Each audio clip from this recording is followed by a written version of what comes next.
यावर्षीचे नवीन सांडगे बनवून वाळून झालेत। मग म्हणलं चला या नवीन सांडग्याची आमटी बनवून बघूया। म्हणून आज खास तुमच्या सर्वांसाठी ही सांडग्याची आमटी बनवली होती।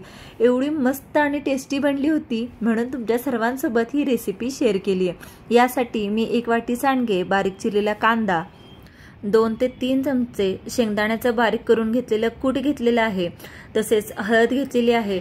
आपला घरचा जो लाल तिखट मसाला असतो तो लाल तिखट मसाला आणि चवीनुसार आपल्याला मीठ लागणार आहे। एवढ्या साहित्यामध्ये ही सांडग्याची आमटी बनवली।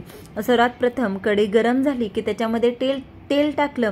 आता याच्यामध्ये आपण जिरे मोहरीची फोडणी देणार आहोत। सर्वात प्रथम मोहरी टाकली। मोहरी तेलामध्ये छान तडतडली की जिरे टाकले। जिरे तेलामध्ये व्यवस्थित फुलले गेले की यामध्ये आता सर्वात प्रथम कढीपत्ता टाकून नंतर त्यामध्ये कांदा टाकला। आता कांदा तेलामध्ये व्यवस्थित परतून घ्यायचा।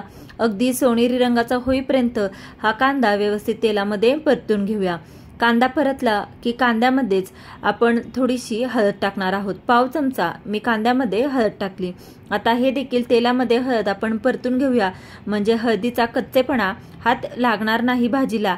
तेलामध्ये आता कांदा व्यवस्थित भाजला गेलाय आणि हळद देखील आपली टाकून झाले। आता यामध्ये आपण सर्वात प्रथम आता सांडगे भाजून घेणार आहोत।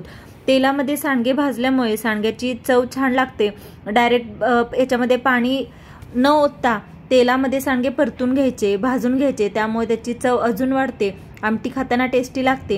हे सांडगे सर्व आता भाजून घेतलेत। आता यामध्ये चवीनुसार घरचा जो लाल तिखट मसाला असतो तो लाल तिखट मसाला मी 3 चमचे याच्यामध्ये घालून घेतला।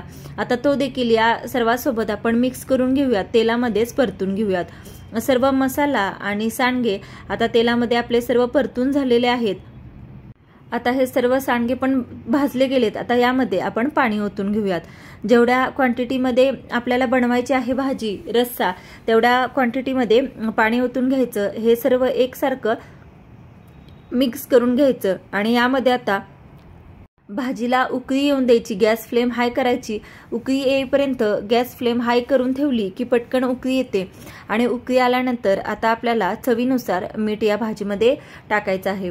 चवीनुसार मीठ टाकून घ्यायचं आणि उकळी आल्यानंतर भाजलेल्या शेंगदाण्याचं जे बारीक करून घेतलेलं कूट असतं ते देखील शेंगदाण्याचं कूट भाजीमध्ये आपण टाकून घेणार आहोत।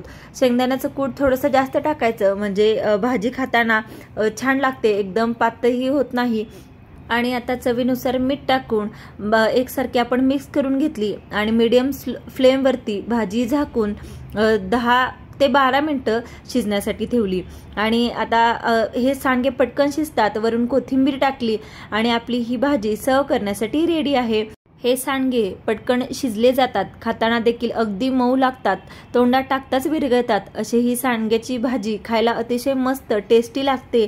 गरम चपातीसोबत, भाकरीसोबत ही भाजी खायला मस्त लागते। तुम्ही देखील ही अगदी सिंपल, साधी पण खायला मात्र अतिशय टेस्टी लागणारी सांडग्याची आमटी एकदा नक्की बनवून बघा।